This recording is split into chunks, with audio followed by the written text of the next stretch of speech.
안녕하십니까? 저는 루터대학교 신학과 교수인 김준현입니다. 여러분들 이렇게 만나 뵙게 되어서 정말 반갑고 기쁩니다. 한 1년 전쯤에 제가 이렇게 만났었는데 그때는 여름이었습니다. 근데 이제 이렇게 사실 지금 조금 쌀쌀한, 그러나 이제 봄으로 넘어가고 있는 그런 때에 이렇게 여러분들 또 다시 만날 수 있게 되어서 정말로 기쁘게 생각합니다. 오늘 저는 루터와 교육이라는 그 주제를 갖고 여러분들과 짧지만 또 얘기를 좀 나눠보고 싶습니다. 사실 루터가 끼친 영향은 참 다양하고 여러 가지가 있습니다. 우리나라에서는 루터에 대해서 얘기할 때 이 종교개혁, 종교라는 것에 한정시켜서 얘기를 잘 합니다. 그러나 우리가 크게 보면 사실 이 루터는 그 특히 유럽에서 보면 루터의 이 개혁은 사실 종교에만 관련된 것은 아니었습니다. 종교에서 시작은 했지만 그 시작된 것이 정말로 모든 분야, 그때 당시에 정치부터 시작해서 일반 사람들의 생활에 이르기까지 모든 분야에 다 영향을 끼치는 그런 것이 바로 이 루터의 그 개혁이었습니다. 그래서 그 중에서도 이제 오늘 저는 뭐 다른 것들 여러분들이 이제 많이 들으셨기 때문에 들으셨을 거라고 생각하기 때문에 그 중에서도 오늘 제가 여러분들과 얘기를 좀 나누려고 하는 것은 루터의 그 개혁이 어떻게 교육에 영향을 미쳤나. 여기서 말하는 교육은 신학 교육도 포함을 하지만 좀 더 근본적으로 이 일반 교육까지도 얘기를 좀 해보려고 합니다. 물론 루터가 일반 그 교육에도 영향을 미쳤을까? 좀 이렇게 그런 생각이 좀 드실 수도 있겠지만, 그러나 확실합니다. 루터가 이 일반 교육에도 영향을 미치고 있었다라는 것은 분명한 사실입니다.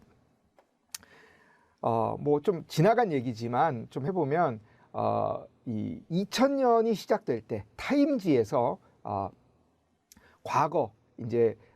과거의 그 뭐라고 표현할까요? 과거 이 역사에 있어서 지난 1000년간의 혹은 2000년간의 역사에 있어서 가장 영향력 있는 사건이 무엇이었느냐, 혹은 가장 영향력 있는 인물이 무엇이었느냐로 했을 때, 물론 이게 서양 사람들의 관점이기 때문에 조금 다를 수 있지만, 타임지에서 선정한 것으로선 1위가 이 구텐베르그, 인쇄술을 발명한 구텐베르그였고요. 2위가 누구였냐면은 이 만유인력의 법칙을 발견한 뉴턴이었습니다. 그리고 3위가 마르틴 루터였습니다. 그러니까 그만큼 서양 사람들이 생각할 때는 자기들의 2000년의 역사에 있어서 정말로 중요한 사람이 누굴까, 중요한 인물이 누굴까라고 했을 때 세 손가락 안에 들어가는 사람이 바로 루터다라고 우리가 그렇게 말할 수 있을 것 같습니다. 물론 여러분들 중에서는 그 루터가 그게 루터랑 우리랑 무슨 상관이 있는데 이렇게 생각하실 수도 있지만, 그러나 이 전 세계 역사를 볼 때 서양 사람들도 우리가 인정은 해야 되는 부분이기 때문에 서양 사람들의 그 관점에서 볼 때 그랬다라는 것은 우리가 한 번쯤은 좀 이렇게 염두에 두면 좋을 것 같습니다. 사실 그 루터만큼 그 모든 분야에서 영향을 끼친 사람이 참 드문데요. 그 중에서도 이제 오늘 저는 교육에 대해서 이제 한번 좀 다시 얘기를 해보려고 합니다. 예전에는 이런 얘기가 있었습니다. 신학을 하기 위해서는 아리스토텔레스가 반드시 필요하다. 그래서 이것은 뭐냐면은 스콜라 철학, 루터 당시에 스콜라 철학에 있어서 그만큼 이 아리스토텔레스의 역할이 중요하다라는 것을 얘기하는 하나의 이제 아주 중요한 포인트였습니다. 그런데 이것이 시간이 지나면서 특별히 르네상스를 지나고, 그리고 루터가 있었던 비텐베르그 대학, 지금은 사실 없어진 대학입니다. 지금은 없어졌고요. 여러분들이 독일 비텐베르그 시에 가면 루터가 가르쳤던 그 대학의 건물들은 있습니다. 건물은 남아 있고요. 그리고 거기서 이제 대학으로 사용되진 않고요. 뭐 이렇게 그 고등학생들이나 그러니까 유럽의 다른 나라의 고등학생들이나 와서 거기서 어떤 그 뭐 랭귀지 스쿨을 한다든지 아니면 뭐 어떤 그 특별한 뭐 활동을 하는 그런 장소로 쓰여지고는 있습니다. 그러니까 아직 그 건물은 있어서 여러분들이 가서 보실 수는 있는데요. 어찌됐든 간에 그 비텐베르그 대학의 어떤 위치, 상황 이런 것들을 보시면 아 이게 지금 어떻게 그 된 것이구나, 어떤 왜 그렇게 됐는가를 좀 알게 될 수 있습니다. 그 이 소위 말하는 르네상스가 일어나면서 그 이전까지는 르네상스 이전까지는 가장 그 이 공부라고 하면 학문을 한다고 하면은 신학, 철학, 법학 이 세 가지만 공부하면 됐어요. 그러니까 무슨 뭐 이런 이 뭐라고 표현할까요? 다른 거는 공부할 필요가 없었고 그냥 신학, 철학 그다음에 법학만 공부하면 그걸로 끝이었어요. 예. 그러니까 철학이 근간이 돼서 철학을 공부하고 그다음에 신학을 공부하고 철학을 공부하고 법을 공부하고 이게 다였다는 거죠. 근데 르네상스가 일어나면서부터 소위 말하는 지금 우리가 얘기하는 교양 교육이 이제 강조되기 시작합니다. 사실 이 교양 교육을 그때 당시에는 신학문이다라고 그렇게 지칭을 했었습니다. 그러니까 재밌죠. 예. 지금은 우리가 교양 교육이 정말로 중요하다라고 그렇게 얘기를 하는데 그때 그 르네상스 이전까지는 교양은 필요 없었어요. 예. 철학과 신학 그리고 법학 그러니까 대학에서 공부를 한다 그러면 이 세 가지만 공부를 하면 됐었던 것입니다. 그런데 이제 이게 바뀌어서 르네상스가 일어나면서부터 아니다. 교양도 공부해야 된다. 그때 당시의 교양은 뭐냐? 시, 그 다음에 어떤 고전들, 예, 여기서 얘기하는 고전들, 예, 고전 여기서 말하는 고전이라는 것은 뭐 호모의 일리아드, 뭐 이런 것들 있지 않습니까? 그러니까 그리스 로마 시대에 있었던 그 고전들을 읽는 거, 이런 것들이 중요하다라고 이제 얘기가 되어진 것입니다. 그래서 이런 것들, 소위 말하는 신학문이 되게 중요한 하나의 이제 그 흐름으로 나타나기 시작했습니다. 그런데 제가 좀 전에 말씀드렸던 것처럼 기본적으로 이 유럽에 있었던 대학들은 이미 뿌리가 깊었어요. 예. 적어도 100년 혹은 200년의 역사를 갖고 있었습니다. 그러니까 루터 1517년, 우리가 루터의 종교개혁이 1517년에 일어났으니까요. 1500년대까지를 기준으로 해서 볼 때 여러분들이 뭐 아시겠지만 가장 오래된 대학 이태리에 있었던 그 밀라노에 있는 대학은 1300년경에 이미 시작이 됐고요. 물론 그건 이제 근대적인 의미에서의 대학이고 그거보다 훨씬 더 앞서서 이미 어떤 이 대학 고등교육기관이 있었습니다. 근데 그 고등교육기관에서는 뭐를 했느냐? 고등교육기관에서는 쉽게 말해서 아까 말씀드렸던 신학, 예. 그 다음에 철학, 그 다음에 법학 이것만 가르쳤던 거예요. 그것만 공부하면 됐다라고 얘기를 하고 있었던 것이죠. 그래서 그런 상황 속에서 이제 아니다, 시도 공부해야 되고 고전도 공부해야 된다라는 이런 것들이 사실 그 기존의 대학들에서는 이 반발이 심했습니다. 예. 여러분들이 뭐 우스갯소리지만 제가 좀 우스갯소리를 드리면 이 세계 인류 기업이 이렇게 발전하는 속도, 그 어떤 이 흐름이나 이런 것들에 따라서 발전하는 속도가 10이라고 하면은요,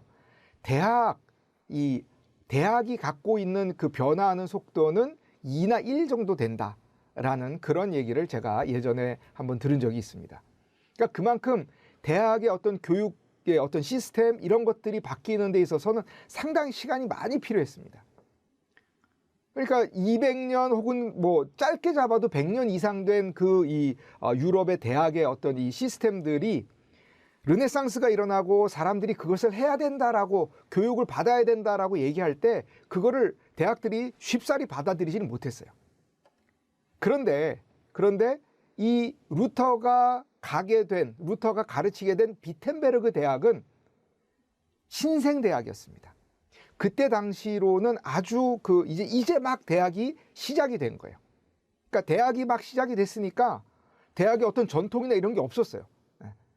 그런 것들이 없는 상태로 이제 그 대학이 시작이 되었기 때문에 소위 말하는 지금에 일어나는 어떤 여러 가지의 그 학문적인 흐름, 꼭 필요하다고 하는 것들, 이런 것들을 쉽게 흡수할 수가 있었습니다. 그러다 보니까 여러 가지 이 기존의 대학들과는 새로운 어떤 것들이 쉽게 잘 될 수 있었고, 이것을 또 적극적으로 수용한 게 누구냐? 바로 루터였습니다. 루터는 이미 자기 자신이 소위 말하는 이 기존의 방식과는 다른, 기존의 그 학문, 신학을 하는 학문 방식과는 다른 방법을 이미 발견한 사람이었어요.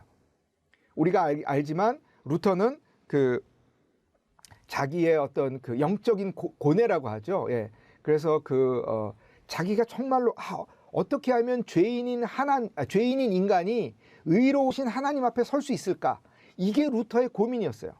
그러다 보니까 기존에 가지고 있었던, 기존에 해오고 있었던 그 신학하는 방법, 그 방법을 갖고는 루터는 자기의 고민, 자기가 정말로 어떻게 해야 되지라고 생각하고 있었던 이런 것들을 쉽사리 뭐라고 표현할까요? 그거를 쉽사리 받아들이지는 못하는 거예요. 그거 갖고는 해결이 안 되는 거예요. 그러다 보니까 루터는 자기가 고민하고 있었던 그런 것들을 해결하는 새로운 어떤 성서 해석 방법을 찾아서 이미 그것을 스스로 적용하고 있었죠. 그러다 보니까 루터는 당연히 이 지금 새로운 조류인 신학문도 받아들여야 된다라고 루터는 그렇게 생각을 했습니다. 그러면서 루터는 루터가 신학문을 받아들이는 것에 대해서 되게 적극적일 수 있었던 이유는 이 고전어를 배우는 데 있어서 이 고전어를 또 가르쳐야 되지 않습니까? 그럼 고전어를 가르치는데 사실 루터보다 더 탁월한 사람이 있었는데 그게 누구냐면 루터의 조력자인 멜랑톤이었습니다. 멜랑톤은 사실은 지금의 기준으로 따져보면 천재였어요. 천재. 멜랑톤은 20대, 제 기억이 맞으면 20세가 되기 전에 박사학위를 받았어요. 그러니까 특별히 이 사람은 언어 능력이 아주 탁월했던 사람이었습니다.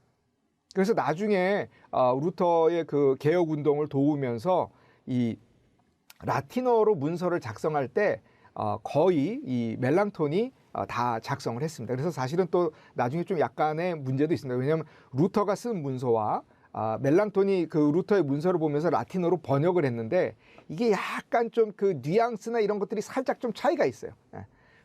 루터는 약간 좀 과격하고 좀 이렇게 막 그냥 좀 이렇게 뭐랄까요, 좀 쉽게 말해서 무대뽀로 썼다라고 말씀드릴 수 있는데, 멜랑톤은 이렇게 되면 이게 이제 로마 카톨릭 측이 이 문서를 보면은 이제 싸우자는 것밖에 안 되니까 안 받아들일 것 같으니까 약간 좀 순한 경향이 없지 않아 있습니다. 그러나 하여튼 그거는 우리가 좀 나중에 우리가 좀 보고, 어찌됐든 간에 루터의 입장에서 보면은 가장 중요한 건 누구였느냐? 루터가 이렇게 이 대학 교육을 하면서 새로운 신학문을 받아들이고 그걸 적극적으로 수용할 수 있었던 또 다른 이유가 뭐냐? 바로 멜랑톤이라는 그 천재적인 학자가 있어서 고전어를 가르치는 데 있어서 문제가 없었다라는 것이죠. 그러다 보니까 자기가 이미 그 로마 카톨릭이 가르치고 있었던 것에 대해서는 그거 갖고는 안 돼라는 것을 알고 있었고, 그러다 보니까 루터는 그럼 이런 새로운 학문, 이것에 대해서도 루터는 상당히 좀 열린 마음이 가질 수 있었던 것이죠. 열린 마음이 가질 수 있었고, 열린 마음을 가지고서 또 그거를 이 사람들에게 이 새로운 학문을 쉽게 받아들였고, 또 그걸 가르칠 수 있었던 어떤 하나의 이제 요소가 있었다라고 좀 말씀드릴 수 있겠습니다. 그러면서 이제 차츰차츰 이 비텐베르크의 어떤 그 중요성이 이제 강조가 되는 것을 이제 제가 좀 말씀드리고 있는데요. 그 비텐베르크에서 또 하나 이제 중요한 역할을 한 사람이 누구냐? 바로 이 비텐베르크 대학을 세운 영주, 영주도 이 루터를 적극적으로 지지하면서 학문적으로 새로운 것을 받아들이는 것에 대해서 이 영주가 좀 열려 있었습니다. 그럴 수밖에 없었던 것이 영주 입장에서 보면 이제 막 새로 생긴 이 신생 대학을 또 좀 이렇게 잘 키워서 다른 유수의 대학들과 어깨를 나란히 하고 싶었겠죠. 그러다 보니까 어쩔 수 없이 루터를 지지하면서 또 동시에 대학도 이제 이 활성화를 시키고 싶었던 거죠. 그래서 이 현대 역사가인 이제 고든 럽이라는 사람이 이런 표현을 합니다. 비텐베르그 대학은 학문적인 시베리아였다. 그러니까 그 얘기 뭐냐면 아까 제가 말씀드렸던 것처럼 이 다른 대학들은 역사가 적어도 100년 이상이 되다 보니까 자기들이 가지고 있는 어떤 한계성이 있었습니다. 근데 그거에 비해서 아직 아무것도 갖춰져 있지 않았던 그런 이 비텐베르그 대학은 손쉽게 별다른 저항 없이 새로운 학문을 받아들일 수가 있었던 것입니다. 이 루터는 기존의 스콜라 철학에도 정통을 했지만 그러나 인문주의의 경향을 또 따라서 언어, 고전 이런 것들도 상당히 중요하게 이제 받아들이게 됩니다.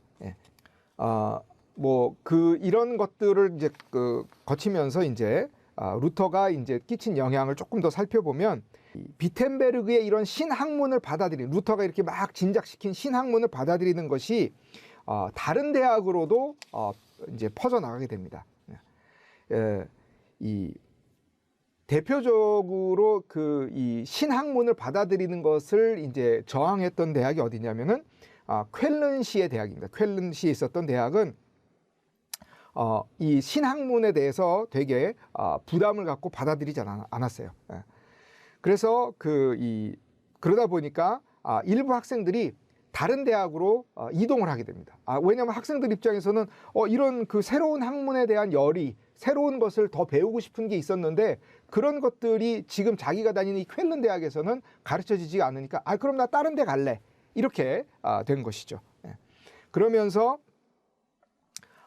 이제 이 다른 대학으로 그러면 어디로 갔느냐?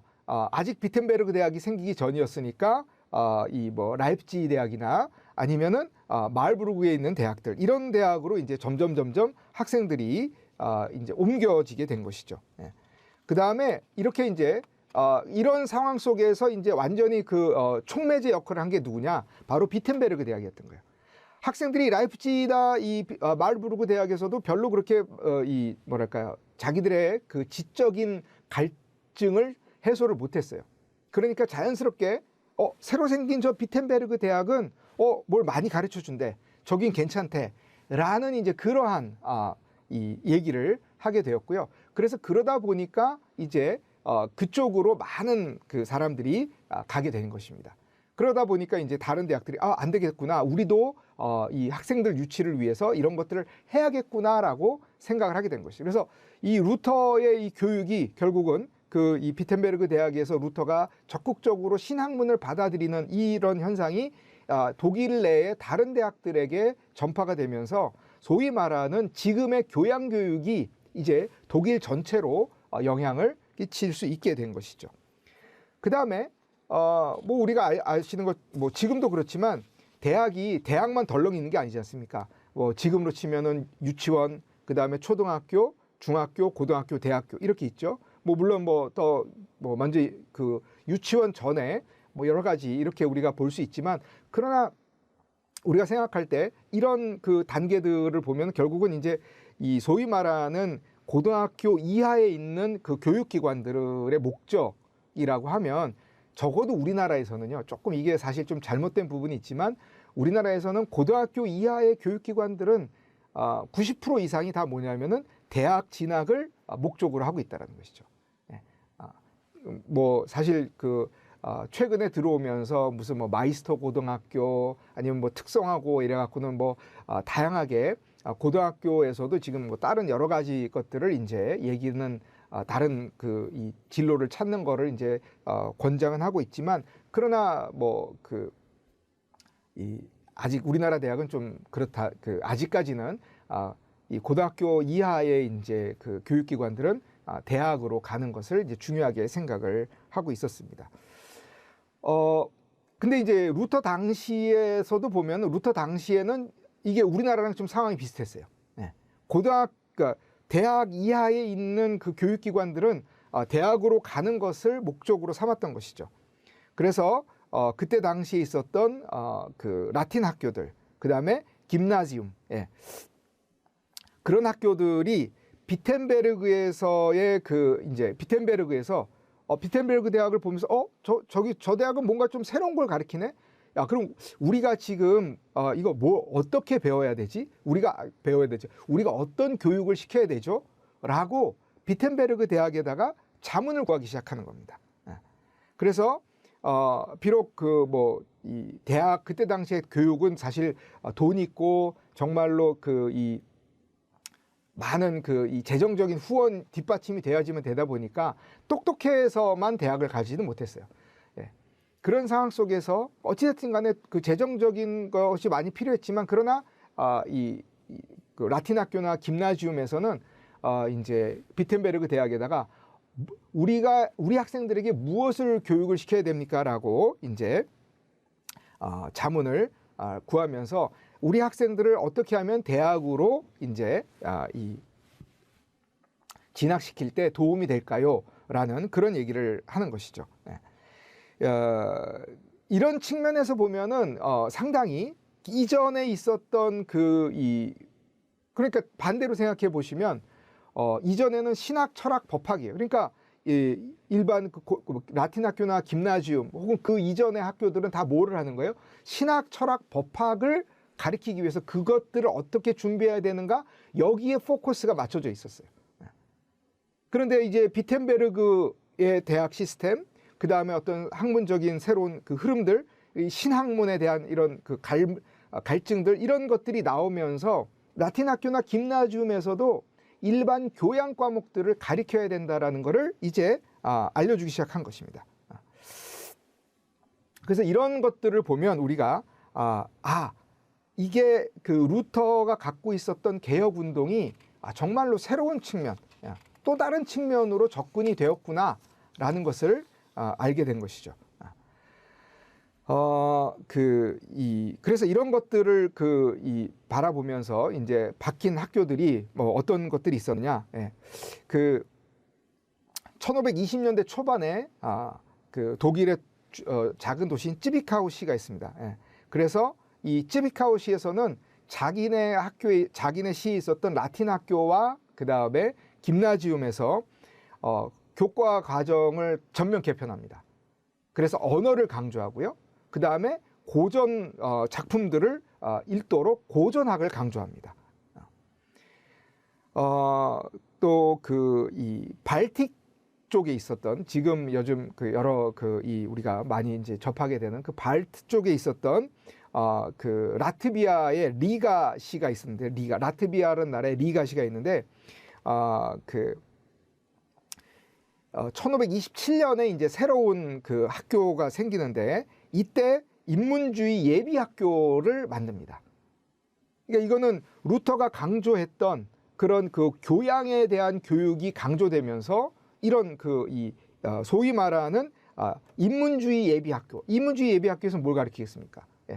고전어, 그러니까 고전학, 그 다음에 언어, 고전 언어를 가르치게 되는 거죠. 그래서 이런 식으로 상당히 많은 어떤 이 루터의 종교 개혁이 상당히 많은 이 영향을 파급 효과를 미치게 됩니다. 그러니까 비록 1500년대지만 그 이전까지 소위 말해서 1517년 이전까지는 그냥 저희가 1517년에 루터의 종교 개혁이 일어났다고 하니까 1517년에 일어난 이 루터의 종교 개혁 이전까지는 교양 교육이라는 것이 하나도 없었다라고 우리가 그렇게 볼 수 있겠습니다.